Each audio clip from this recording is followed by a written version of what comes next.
Hello everyone, তো আজকে আমি তোমার সাথে আরেকটা রেসিপি নিয়ে বসছি। তো চলো, লেটস মেক টুগেদার পুডিং। তো পুডিং কিভাবে ঘরে বানাবা, তো তার লেগেই আজকে আমার রেসিপিটা। তো দেখো, দেখে সেটা ট্রাই করো। প্রথমে একটা যে কোনো পাত্রে একটু চিনি নিবা, নিয়ে এসে একটু জল দিবে, দিয়ে সে একটা ক্যারামেল বানিয়ে দেবা। বানায় যে কোনো একটা টিফিন বক্সে এটা মানে রেখা দিবা। তারপরে যে ব্যাটারটা এটা রেডি করতে হইব। এটার লিগে প্রথমে একটু দুধ নিবা, একটা ডিম নিবা।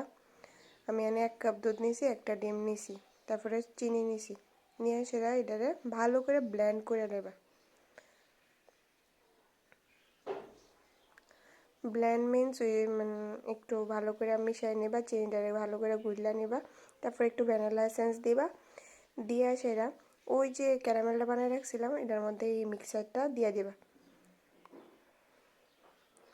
দিয়ে সেটা এটা এবার স্টিমে বয়ে দিবা। যার কাছে ওভেন আছে তারা ওভেনে দিয়ে দিবা, আর যার কাছে নাই, যেমন আমার কাছে নাই, তো আমি স্টিমে বয়ে দিতেছি। তো এরকম করে স্টিমে বয়ে দিবা, দিয়ে সেটা 20 থেকে 25 মিনিটের মতো এরকমভাবে রাখবা। এরপর একটা টুথপিক বা একটা নাইফ দিয়ে চেক করবা যে এটা ভালো ঠিক হয়েছে নি। যদি দেখো একদম ক্লিন, তো এর মানে এটা হয়ে গেছে। এই দেখো আমার পুডিং রেডি হয়ে গেছে। কেমন হয়েছে কইও, আর খায় একবার ট্রাই করে দেখো, খুবই ভালো লাগবে আশা করি।